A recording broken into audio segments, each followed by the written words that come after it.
بسم اللہ الرحمن الرحیم۔ السلام علیکم، امید کرتا ہوں آپ سب خیریت سے ہوں گے۔ مہنگائی کے خاتمے کے لیے حضرت علی رضی اللہ تعالیٰ عنہ کی ایک ترکیب جو آپ کے ساتھ شیئر کریں گے۔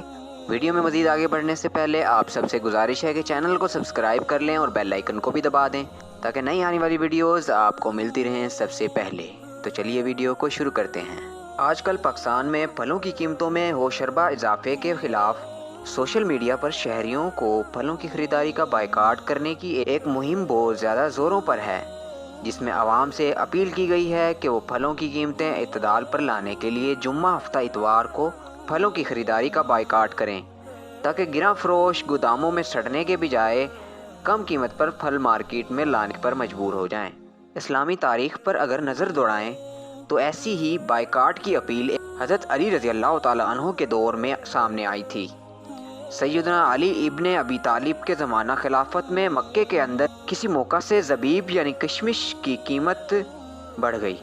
لوگوں نے خط لکھ کر کوفے میں موجود علی ابن ابی طالب رضی اللہ تعالیٰ عنہ سے اس کا شکوہ کیا، تو انہوں نے یہ رائے تجویز فرمائی کہ تم لوگ کشمش کے بدلے کھجور استعمال کیا کرو، کیونکہ جب ایسا کرو گے تو مانگ کی کمی سے کشمش کی قیمت گر جائے گی اور وہ سستی ہو جائے گی۔ اگر سستی نہ بھی ہو تو کھجور اس کا بہترین متبادل ہے۔ ایک بار سیدنا عمر بن خطاب کے دور خلافت میں گوشت کی قیمت میں حد درجہ اضافہ ہو گیا۔ لوگ گوشت کی گرانی کی شکایت لے کر حضرت عمر رضی اللہ تعالیٰ عنہ کے پاس پہنچے۔ عمر رضی اللہ تعالیٰ عنہ نے ان کی بات سننے کے بعد کہا، اگر اس کا بھاؤ چڑھ گیا ہے تو کم کر دو۔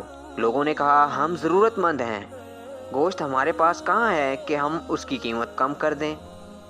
حضرت عمر رضی اللہ تعالیٰ عنہ نے کہا کہ دراصل میرے کہنے کا مطلب یہ ہے کہ تم اس کا استعمال کم کر دو، کیونکہ جب اس کا استعمال کم ہو جائے گا تو اس کی قیمت بذات خود کم ہو جائے گی۔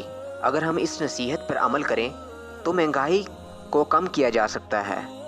امید کرتا ہوں آپ کو یہ ویڈیو اچھی لگی ہوگی۔ ویڈیو اچھی لگی ہے تو ویڈیو کو لائک کریں، شیئر کریں اور کومنٹ سیکشن میں اپنی رائے کا اظہار ضرور کریں۔